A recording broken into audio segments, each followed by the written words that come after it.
Hello, and welcome to the Hey Boomer Show, the show for those of us who believe that we are never too old to set another goal or dream a new dream. My name is Wendy Green, and I am your host for Hey Boomer. And today I'm coming to you live from Asheville, North Carolina. I am here at my daughter's house, and tonight we are going to see the Carolina Youth Symphony where her son will be playing percussion. So I am definitely looking forward to that.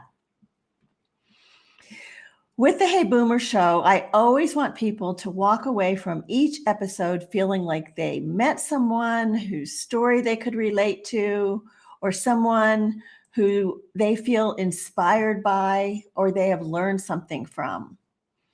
And in today's episode, the inspiration and learnings will come from our conversation about moving on from loss with Linda Rivero.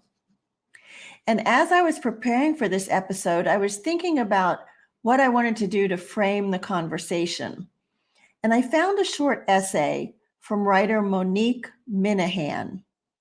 And she wrote this when she lost a partner, which is similar to what happened with Linda and what led her into the work that she's doing today. So Monique wrote, "Grief taught me loss expands before it shrinks. The list of what I've lost is not just one line, but pages long sometimes. Because I didn't just lose a human being I loved. I lost the sound of their feet in the hallway, the water running as they brushed their teeth, the sight of their face down the hall, the sound of their voice on the phone, the ability to reach out and touch them. Everyone's list is unique and endless. I try to honor the living by not turning away from their list of loss, by not telling them what it should contain, by not comparing my list to theirs. This grief, she's like a mother to me. She birthed me into an experience I never asked for and many times was not sure I would survive. But together, we make it through this life, stumbling and learning, mourning and celebrating, each step teaching us all we need to know about what it means to live, to love, and to lose. In this episode, we will talk about grief and loss, how it can be overwhelming and feel debilitating at times. And we'll talk about moving on from these debilitating feelings to that place where we can feel alive again, be open to love again, and find things to celebrate again. Linda Rivero is a counselor and a coach and the founder of 55andbolder.co. And she will help us understand more about this process. And I'm going to introduce you to her in just a few minutes. But before I do, I want to mention our sponsor, Road Scholar. Road Scholar is the not-for-profit leader in educational travel for boomers and beyond. They have trips to all 50 states and over 100 countries. You know I love traveling with Road Scholar, and in fact, this summer I have 2 trips planned. Well, in June, I'm going to Costa Rica, and I think some of you are joining me on that trip. And then in July, I am taking my youngest grandson on a Windjammer cruise off the coast of Maine with Road Scholar. We're very much looking forward to that. So I promise that you will love your experience of traveling with Road Scholar. Go to their website at roadscholar.org/heyboomer to check out all of their amazing educational adventures. And the Hey Boomer podcast is brought to you entirely free. It is a labor of love, and it really does take a lot of time and effort to bring you high quality shows every week. So I have 2 favors to ask of you. First, I would like you to share this episode with friends or family, people that you know who would benefit from hearing us talk about moving on from loss, or that would benefit from any of the shows that we do on Hey Boomer. If you're listening live, you can tag them in the comments, and that will let them know that you think they should listen or watch the rerun. And if you are listening to it on the podcast, please go ahead and like the show first and then share it with your friends. And if you want to support the work I'm doing, please go to buymeacoffee.com/heyboomer0413. That was when I started the show, April 4th, 13. April the 13th. So it's buymeacoffee.com/heyboomer0413 and contribute any amount that you feel comfortable with. I appreciate you, and I will recognize you on the show. I'll recognize you in the newsletter for your contributions unless you tell me you want to remain anonymous. So thank you so much for that. And now let me tell you a little bit about Linda. She is the founder of 55 and Bolder, a company dedicated to inspiring and guiding women 55 and beyond who have suffered a deep loss to reignite the zest for living we all had in our youth. Through her coaching and her SOAR course, SOAR, SOAR course, Linda lovingly guides her clients to discover and embrace the passionate, purpose-driven direction that gives their lives renewed meaning and leaves them feeling fulfilled, thrilled, and fabulous. She believes that creativity and creative pursuits are keys to recapturing happiness. A serial entrepreneur, Linda has had a colorful career path. She has been a counselor and an educator of teens and adults, an official circus photographer, and a university professor of Italian and Spanish. As a travel planner, Linda was thrilled to receive national press recognition for her hundreds of individualized creative tours of the Italian countryside.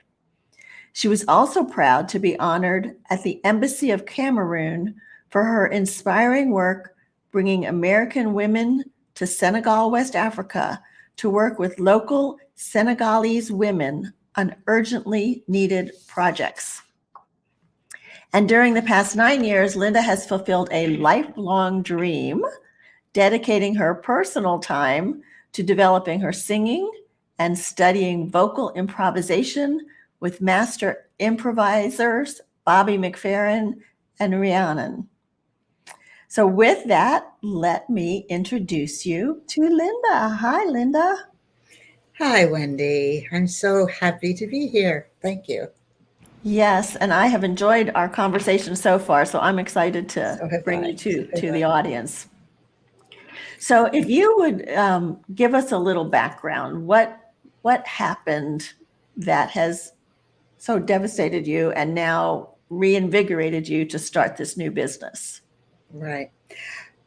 A great lead into that answer is referencing the quote that you opened your show with, particularly the beginning. I remember my husband died 10 years ago. And at the time that he died, we had been close for 53 years because we were kids, young kids together.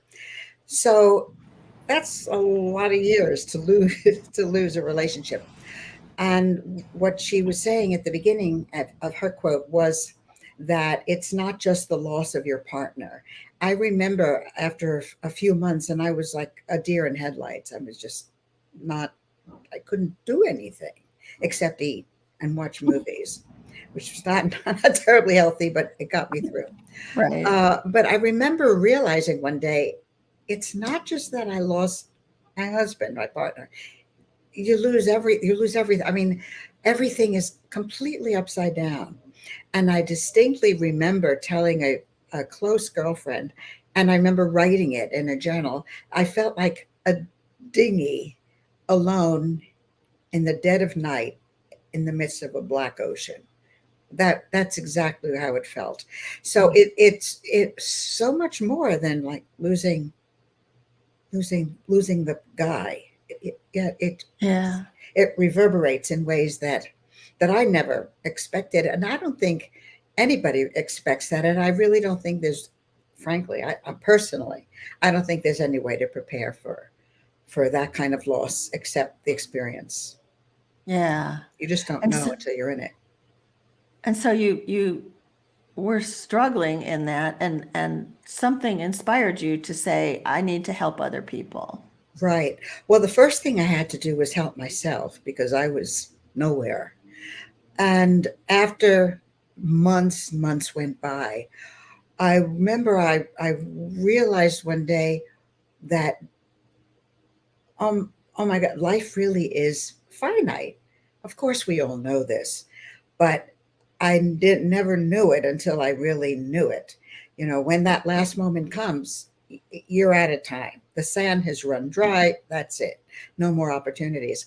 And I remember asking myself, what is it that I would be distraught dying without having tried? What do I need to do before I have no more time?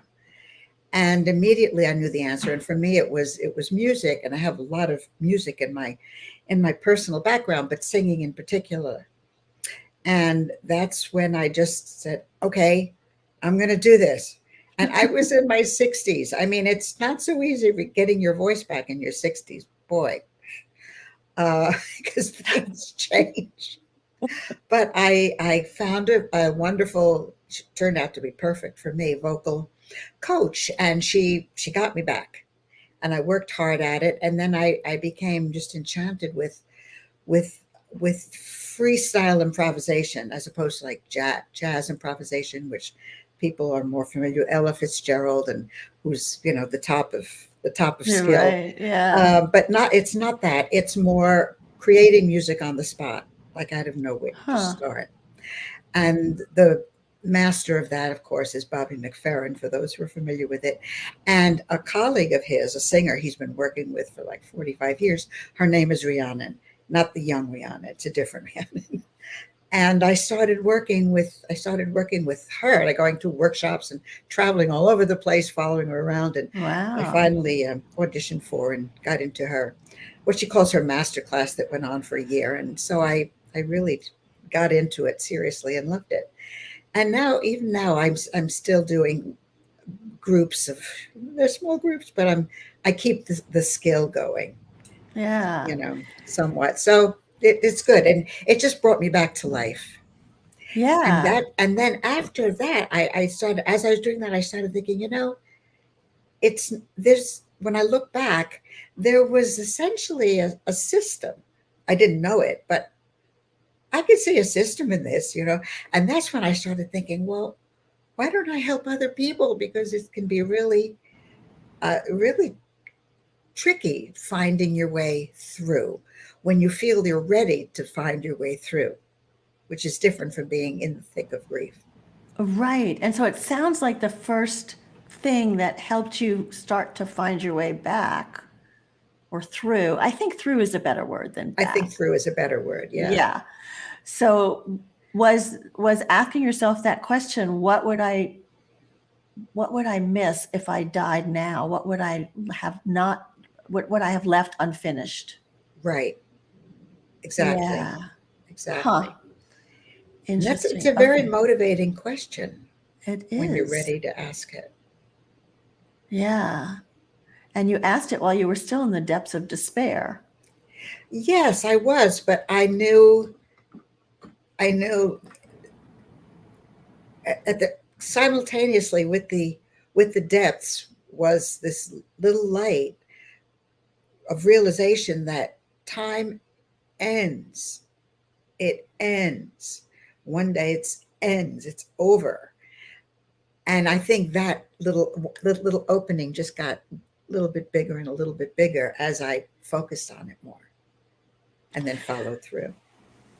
So I was thinking about this, before we came on, and I think when you've been in a long-term relationship, part of your definition of yourself is as part of that relationship, right? And all of a sudden that's taken away from you. Was this question part of how you found who you were separate from that relationship, or are there other things that you would recommend? Well, that's an interesting question. I always I loved my husband very deeply. At at the same time, I always felt separate. I never felt like I was swallowed up in the relationship. I just wasn't me. So I never I don't know. I didn't feel it. But what did happen when he died is that he was my foundation. I always remember that he was my anchor. I had no more anchor, hence the dinghy in the middle of the ocean. So I'm not sure if I'm going I near guess your I'm question. thinking, like when you are out with as a couple, this is my husband. Right. So now you're the wife, you're in a partnership. Yes. And now you're out, if you're even going out, and you're like, who are you? Well, I'm Right. Linda, but Right. I'm no longer a wife, and Yeah. I'm Yeah. not working now because I'm so depressed. I don't know what to be doing with myself. So I guess that Yeah. was really what I was thinking about. Like, who are you? How do you figure that out again? For me, the the path to figuring it out again was what I described. It was the realization that I have to do whatever it is I have to do. I'm not even sure what it is, and focusing on that and getting an answer and following through. And that led to more. That led to 55 and Boulder. That it just opened up more and more as I allowed that in. Just hope Okay, that so you have makes a sense. system. Is Yeah. that the SOAR, SOAR? Is that? Yeah. Yeah. Yeah. Can you tell me more about that? Well, the yes, SOAR is the fat quote, little sub, the fast path to uncovering what's next after your loved one is gone. So it is a 6-week course, and it's the entry level course. S stands for set your intentions. 4 major components. O, obliterate your obstacles. So we talk about what's in your way, because there's always stuff in your way, and the strategy for dealing with that and getting it out of your way. A, accelerate your progress using the science of your brain, Mhm. meaning neuroplasticity and how we can actually engage our brain to make real changes. And R, rejoice in your results. Begin to feel the the feedback, sort of the energy feedback and changes in your life as you move through the process. So hence SOAR. I love the acronym because it really does kind of get you up into that vibrant feeling again. Yes, Yeah. exactly. It So, does. so is this a group workshop or is this individual? It's a group class, and then with a lot of interaction from me, and then goes into a more extended group program and private coaching. Yeah. Okay. All right. Well, super important work. So, what are some of the, go ahead. No, I just had a thought. Uh, I think it's important to note that it's we can't wait for things to be perfect to start moving. I think when we start to get those little whispers, I'm a big believer in the importance of intuition. When we start to get a little whisper, it's so important to hear it and to pay attention to it and move along, not expecting grief to be gone. I don't think it's ever gone. We learn to live with it, and it certainly changes, and it diminishes in the sense that it doesn't occupy our whole life anymore. But it has its place, and it's sort of like a partner. We just kind of keep going. But to not wait for a perfect moment. Well, okay, I'm ready now. I think I'm ready to start painting again. Well, then just pick up a paintbrush and see what happens. Is take whatever little pieces you can get and build on those. Yeah, because you mentioned before, when people are ready, they have to be ready. to right. move on. Yeah. How do you But it's know not when an it, but right. it's It's not not, an all or nothing thing. And again, I think, yeah, it's such a gray area, and it's so individual. yeah, So it is hard to define, but I think that the I dare say the universal piece of knowing when you're ready is when you just get those little whispers. You just have a little sense of little, "Ah, there's something else." And then maybe yeah. it's gone, but then it comes again, there's something else. And you start hearing it and listening and following along like Also, breadcrumbs. like breadcrumbs, but it sounds like also finding ways to support yourself when you hear that, because we have so many fears and self-doubts, right? So how can friends and family and people like you support folks that are just starting to hear that little whisper, but they're like, I don't know. Right. I think with loss, I think it's what has I withdrew. That's which I did. I mean, that was what I did. And I spoke to my children and maybe one really close friend.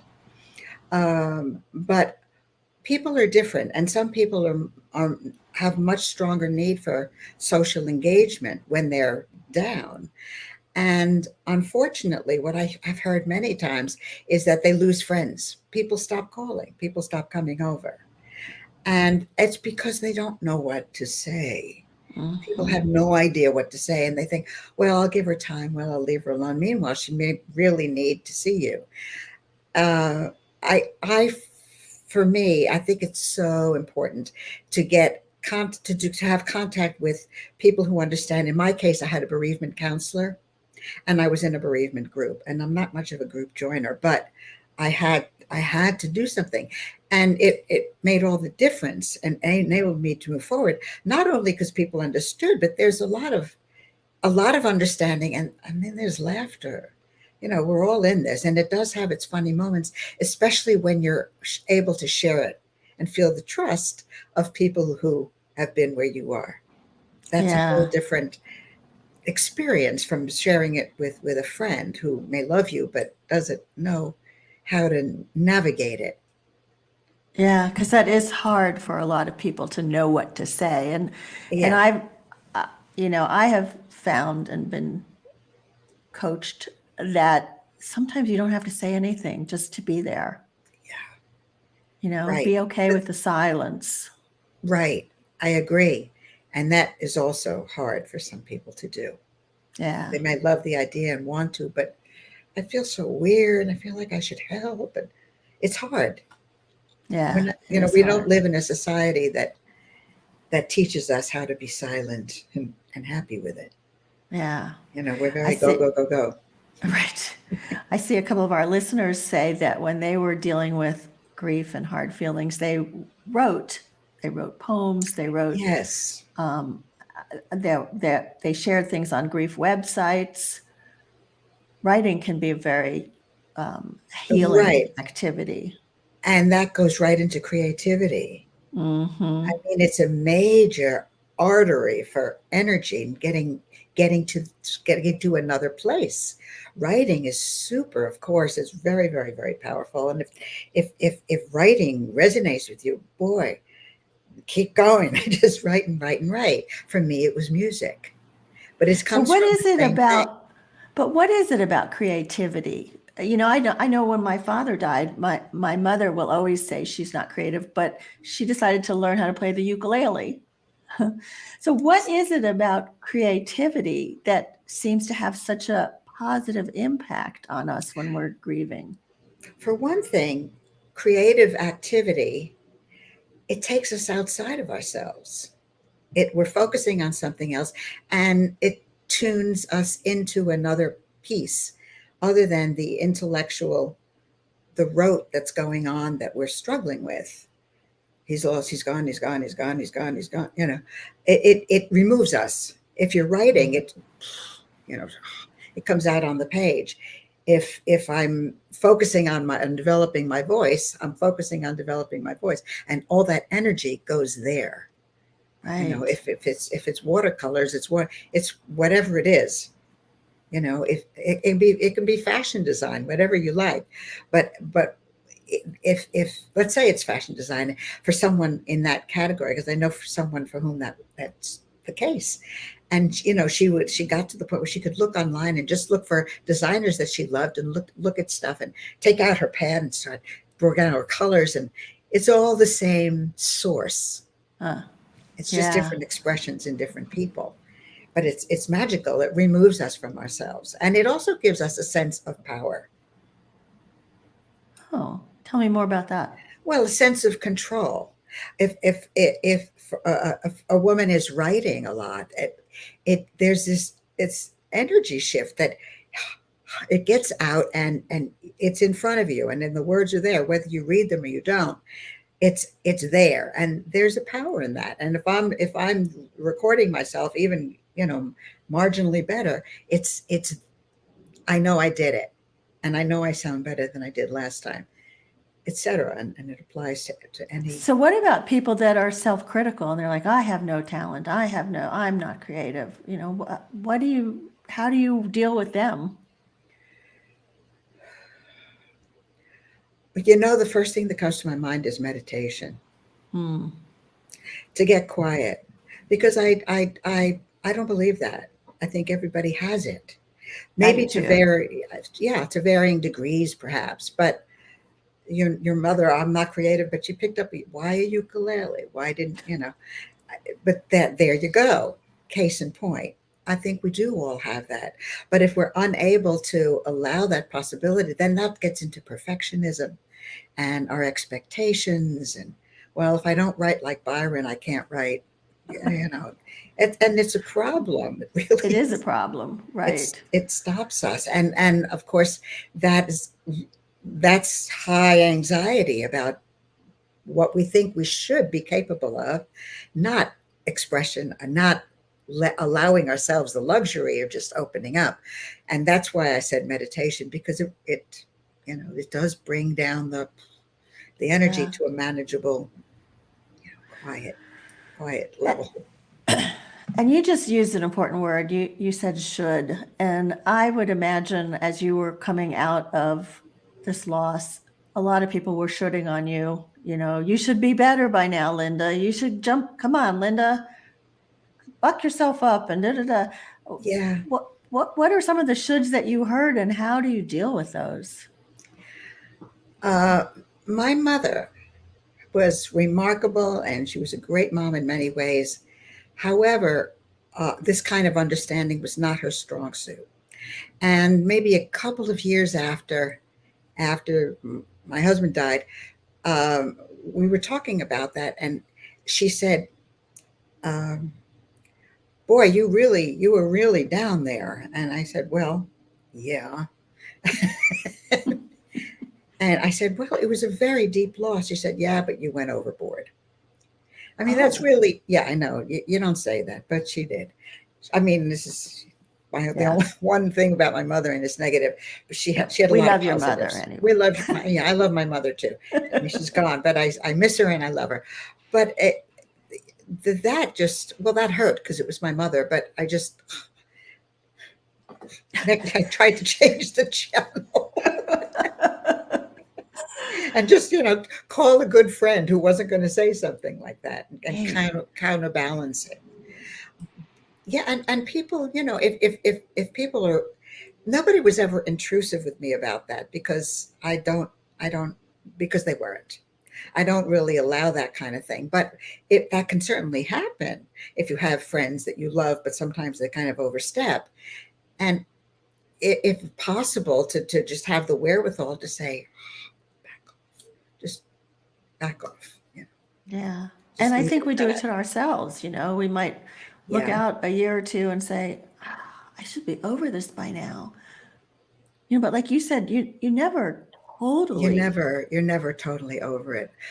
Someone was referring to it yesterday as I'm I want to be done with grief, and my response to that is, well, good luck with that. But you never get really done with it. But it does morph, it changes, and uh, here's a very interesting case in point that completely astonished me.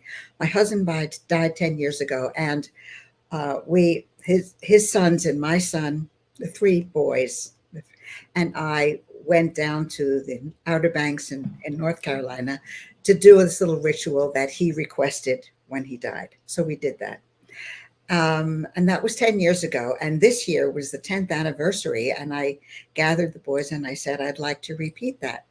And they said, okay. So we went down and repeated. I mean, it was a happy thing, but we repeated it. And to my complete astonishment, it was closure for me.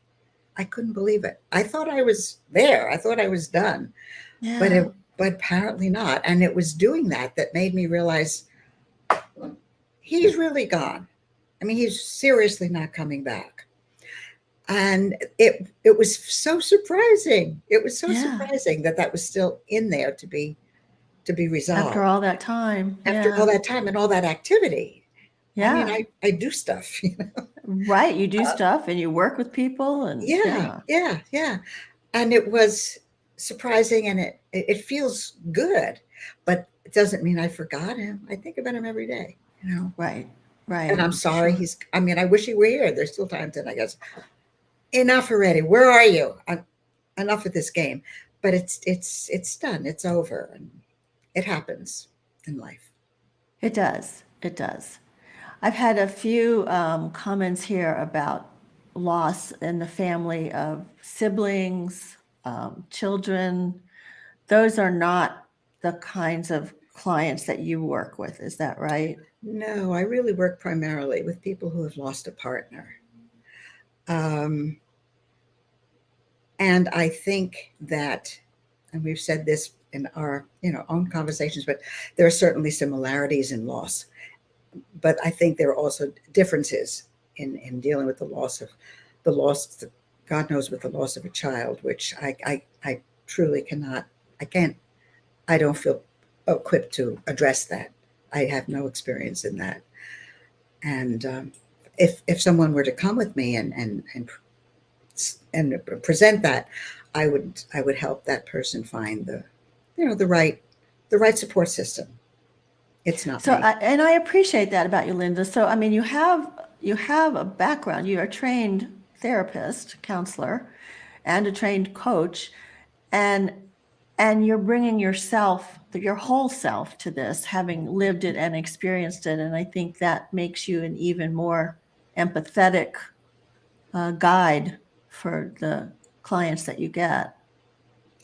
Yeah, thank you. I do feel strongly about that. And the more I do it, the more strongly I feel about how important it is to have my story, because I really can hear someone else's story.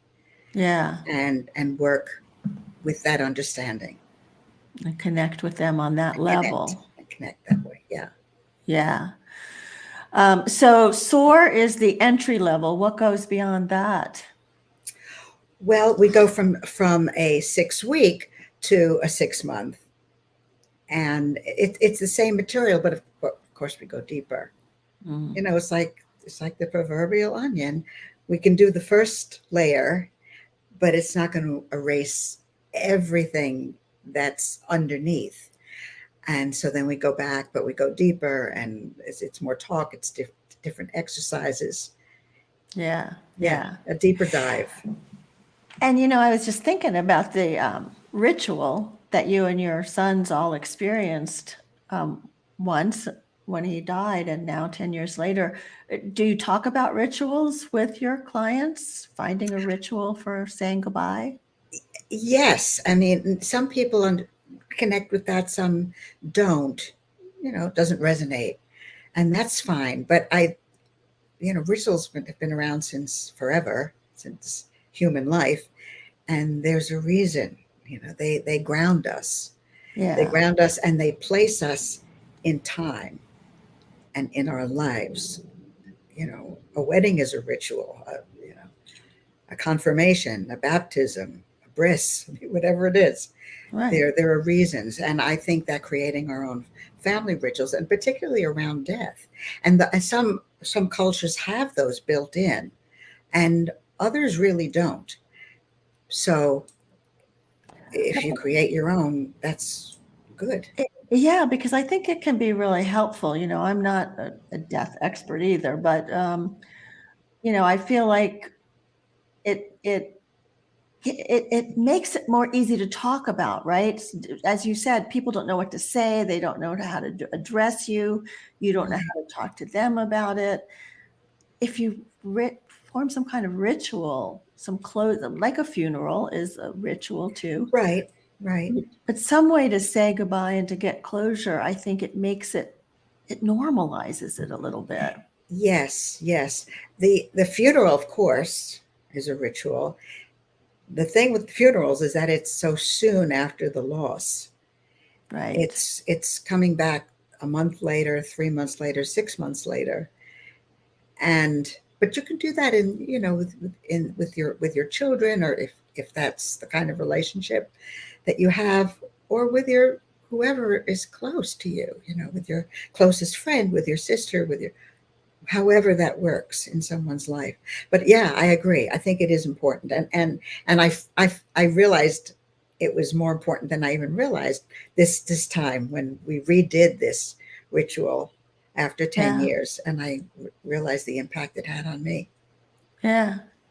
Well, something else you Yeah, can add to your class. right. Right. Right. I ask you, any of the listeners that might be dealing with a loss like this or know there's one coming up, are there a couple of takeaways that you can leave with people to help them start to move on from a loss? The we the first thing that comes to my mind is something we hear all the time. So it's overused, it's hackneyed, we hear it, but it's true, which is taking care of yourself, which is That's really hard to do. really hard to do when you feel so You feel down. awful. Or if you're around the clock caretaker, which I experienced, and I'm actually experiencing it again with someone else. Not a partner, though, a very close friend. Um, it's exhausting, and it saps everything. It not only saps our energy, like we aren't sleeping enough or we're not sleeping well, but it saps our focus on just getting quiet, on getting centered. So it's the same. I feel apologetic saying self-care because it's so canned, but it's canned for a reason. It it works, and Mhm. it's necessary. I don't think you can move on without starting to listen to yourself. And how can you start to hear that little whisper that I was talking about earlier if you never get quiet? And how can you get quiet if you never sleep, or you never take a moment for yourself, or you never take a hot bath, or whatever works for you, or meditate? And maybe it's possible, maybe it's not. Maybe you're too agitated to meditate. But whatever it is, taking a walk in outside, anything, by the water, by the flowers, whatever it is, but you need to know what it is and do it. And it can be Mhm. really hard. Sometimes you just really don't want to. I don't want to take this Right. stupid bath. I don't want to run the water. I don't want to do it. But it might be better if you did, you know. Yeah. Yeah. So self-care, and then start, I think the other thing is to start to trust that little voice that's talking about creative. Try it, try it. Right, right, right. That little voice that's saying anything. I mean, well, call that person, or go to that, try that group, connect with those people. It's always little. Intuition doesn't hit us over the head, Yeah, but it'll be there if we're attuned to the existence of it, and we right, believe in it, and we rely on it, because it's us. It's what's in us. right, It's right. yeah. Well, I appreciate what you shared with us today and what you are sharing with others. So let me show people how they can reach out to you. People, we never know when we're going to have to deal with something like Yes. this, right? Thank you. Thank you. Yeah, so you can email Linda at Rivero, Rivero, Linda at gmail.com. And you can Yes. check out her website, which is the number 55 and boulder.co, not com, but co. And you'll find all kinds of resources there and articles and, what Linda's all about. You'll get more Right. ideas about Linda at 55andboulder.co. Yes. Thank you, Wendy. And also, I have a little. You have your giveaway. I Yes, have my tell us little about the giveaway. giveaway. It's really hard to. Anyway, rather than do this chaotic on-screen thing, it's 7 soothing secrets to happiness for the mature woman in transition. And they're 7 soothing secrets, ways to start moving forward, as you were just asking me, that that are comforting, that feel good, and are doable. Just start going forward. And at 55andboulder.co, there's a little spot, they'll be able to put in their name there, and I'll be happy to share that. I think it's good. I think it's worthwhile. Great. Well, I appreciate Yeah. that, Linda. Thank you. Thank you. Thank you, Wendy. Yeah. So before I let you all go, I want you to remember, please, to share this episode with your friends and family. It really does help to grow the show the more that you share it. And if you like the content of what we're doing, you can support the work by going to the website buymeacoffee.com. And then you would say /HeyBoomer0413. And you can support at any amount that you feel good about. I would greatly appreciate that. And also make sure that you check out Road Scholar. Just go and have fun and look at their site, roadscholar.org/heyboomer. And it's important that you add the /heyboomer so that they know that you heard about them from the Hey Boomer Show. And next week we take another turn, and my guest is a woman named Julie Noonan. And Julie has been an organizational change leader. And just about the time the pandemic shut us down, she decided to go out on her own as a consultant. And she became a certified executive coach, and she primarily works with owners of small businesses. So Julie and I are going to talk about some of the emotional fallout that companies feel or that individuals feel when they are separating from the small business that they grew and nurtured for many, many years. So join us for that. That should be interesting. And I'd like to leave you all with the belief that we can all live with curiosity, live with relevance, and live with courage. And remember that you are never too old to set another goal or dream a new dream. My name is Wendy Green, and this has been Hey Boomer.